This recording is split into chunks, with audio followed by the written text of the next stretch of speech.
ndanetseka nenyaya mbiri. Alright. I1 asi in 2. Okay. Kutamba muChurch, Okay. kutamba paMuchato. Alright. Zvakaipa here kuti paMuchato ndisvetuke ndichifara mwana wanga chata, ndichikwidza ndichidzika, ndichikwidza ndichidzika. Okay. Then kuChurch totamba futi tiita kujamba maspika mufundisi kuita kujamba maspika. Ndichinamata Mwari wangu, ndichirumbidza Mwari. Mwari anoti kudii muBhaibheri. Alright. Mubvunzo uri very popular and very common. Yes. But mukatarisa mukati meBhaibheri muchaona kuti hapana pakawanda panotaurwa nyaya yekutamba. Pashoma zvokuti kuna kutodhila napo maminutes mashoma. Okay. In fact, to be very specific, I think there are about 7 or 8 verses dzinomenshina dancing yakanangana nezvemataura izvo. Mukaenda kuna Exodus 15 verse 20 pari kutaurwa nyaya yaMiriam achileader all the women to dance achiridza matimbrels after they had crossed the Red Sea. Faro wakavapo vakadhensa. Judges chapter 11 verse 24 pane nyaya yaJephthah's daughter ari kubva kuhondo akunda ende nhau dzasvika kumba kuti takunda hondo, kamwana kake kamusikana pakanona baba vakuuya kanobuda panze kutanga kudhensa faradhedhi vauya vakunda.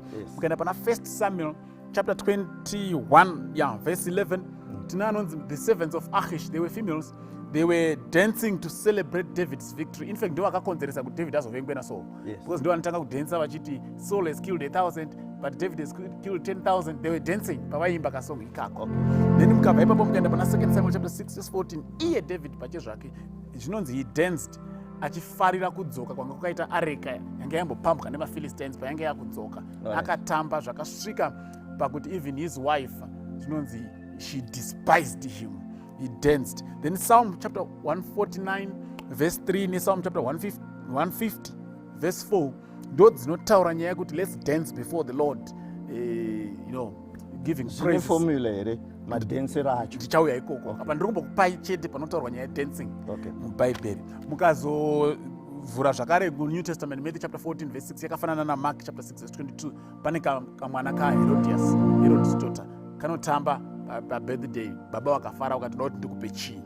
Ndo mavhesi amuchawana anotaura mufundisi vanenge vana vasikana chete vari kungotamba ndokwandira kuti nditouye iko. Saka mavhesi ese andakupayaya ari kutaura about dancing.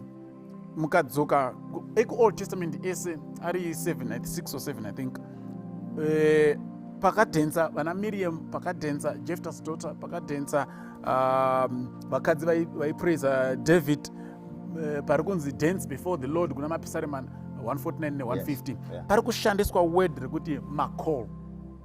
Makol inoreva a choreographed round dancing or body movement, which is munoimata zvichipractisa muchitenderera but kana iri feminine pamaa muchibvunza why is it that vanhu isi vari kudhensa panenge vakadzi tisati taisa David.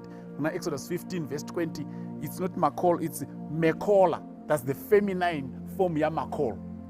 Mekola pakadhensa vana Miriam, mekola pakadhensa kamwana kaJephthah, mekola pakadhensa vanhu vachifarira David, vakadzi vaifarira David kuti arwa kupfuura Saul. It's mekola kureva kuti even the females vachidhensa the same dance vane kadhenseri kavanoiita kari feminine kureva kuti zvinhu zvinotopractisiwa.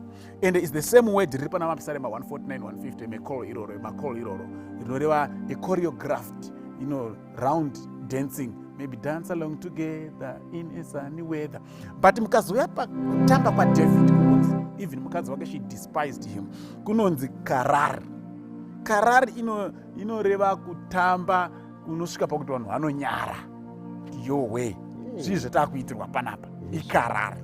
Saka muchaona kuti pese pandakupai muBhaibheri pari kudhenswa vanhu vachifara over victory, vari kupembera nezvavaitirwa maybe naMwari or whatever. Ndiri kufunga nyaya yemuchato even pamuchato chaipo vanhu vanodhensa but still havana kudhensa karari.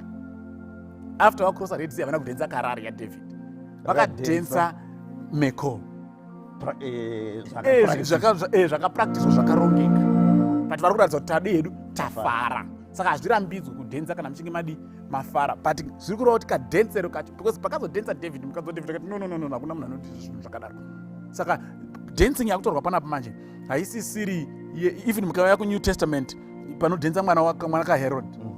were racho reGreek ndiorkeomai ndo rakafanana naMichael futi. She was dancing in that round circular motion.